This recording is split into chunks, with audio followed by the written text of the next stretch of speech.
আসসালামু আলাইকুম ব্যারিস্টার হাসান। ওয়ালাইকুম আসসালাম। আমরা জানতে পেরেছি যে সরকার পার্সোনাল ইন্ডিপেন্ডেন্ট পেমেন্টটি সেটা রিফর্ম করতে চাচ্ছে।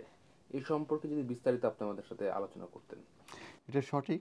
Very recently the government issue করেছে গ্রিন পেপার কনসালটেশন, যেটা মূলত উদ্দেশ্য হচ্ছে যে extensive personal independent payment reform. এবং সেখানে প্রেডিক্ট করা হচ্ছে যে মূলত যে এক্সপেন্ডিচার আছে অন পিআইপি বেনিফিট, সেটাকে র্যাডিক্যালি কাট করার উদ্দেশ্যই হচ্ছে এই green paper consultation. Secretary of state for work and pension Mel Stride উনি বলেছেন যে উনি ভেরি কনসার্ন এই কারেন্ট মডেলটার সাস্টেনেবিলিটি নিয়ে, এবং আগামী 5 বছরে মূলত পিআইপি অনেক বেশি বেড়ে যাবে এক্সপেন্ডিচার, এবং এটা অনেক বেশি গ্রো করবে। এবং সেখানে এক্সপেক্ট করা হচ্ছে যে 63% মূলত বেড়ে যাবে। এই মুহূর্তে মূলত 21.6 বিলিয়ন পাউন্ড মূলত এক্সপেন্ডিচার হয়ে থাকে 23-24-এ।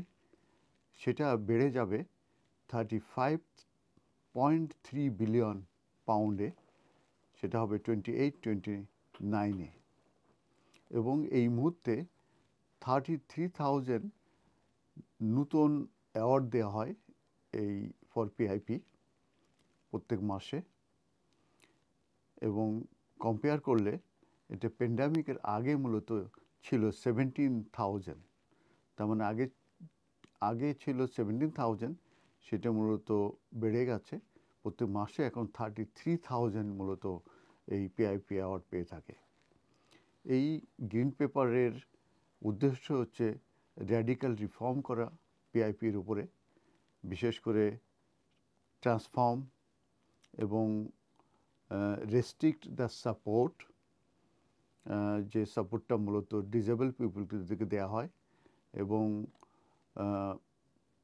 মূলত রিমুভ করা হবে যে এক্সট্রা ক্যাশ সাপোর্ট, যেটা মূলত ডিসেবিলিটি রিলেটেড যে কস্টটা দেওয়া হয় সেটা মূলত রিমুভ করা হবে, এবং এইটা রেস্ট্রিকশন আনা হবে সাপোর্টটা। এই প্রপোজাল মূলত আসছে এই changes to the eligibility criteria for PIP. Eligible যে ক্রাইটেরিয়া আছে এটার উপরে মূলত চেঞ্জ আসবে, পিআইপি অ্যাসেসমেন্টের উপরে চেঞ্জ আসবে, এবং অল্টারনেটিভ ফর্মস অফ সাপোর্ট এইটা দেয়া হবে।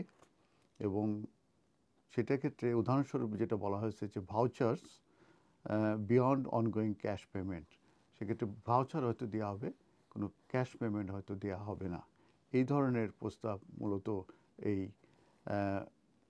এই গ্রিন পেপার কনসালটেশনে রয়েছে। এই গ্রিন পেপার কনসালটেশনটা মূলত শুরু হয়েছে last 12 weeks from set for 12 weeks, এবং এটা ফ্রম 29 থেকে। এবং এটা মূলত কার্যকরী হবে আফটার জেনারেল ইলেকশন। তো যে অপশনগুলো মূলত হবে এই কনসালটেশনে পরে, সে সংক্রান্ত যে প্রস্তাব সেটা হচ্ছে যে making changes to eligibility career for, eligibility ক্যারিয়ারটা মূলত পিআইপি যেটা, এটা চেঞ্জের প্রস্তাবনা রয়েছে এই কনসালটেশনে, গ্রিন পেপার কনসালটেশনে।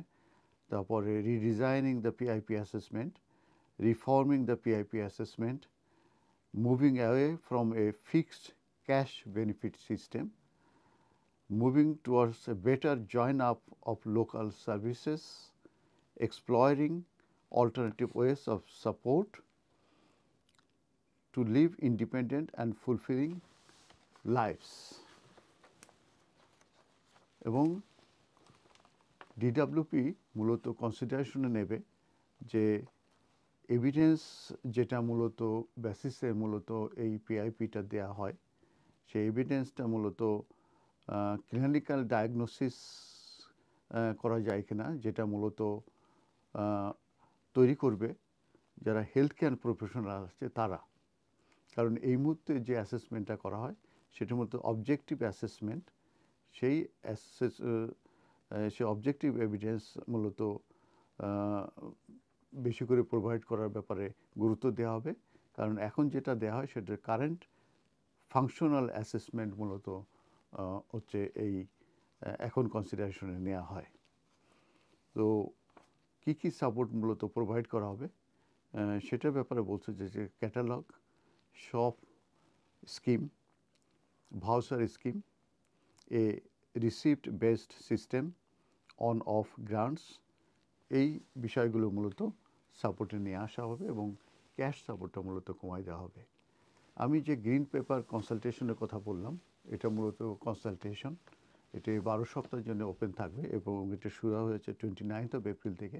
তো আপনারা যারা এই কনসালটেশন অংশগ্রহণ করতে চান, আপনারা যদি ডিডব্লিউপি যদি আপনারা এসে যান ওয়েবসাইটে, তাহলে এই কনসালটেশন ব্যাপারে আপনারা পাবেন এবং সেখানে যে আপনারা যেটা করবেন সেটা হচ্ছে যে কনসালটেশনে আপনাদের মতামত দেবেন।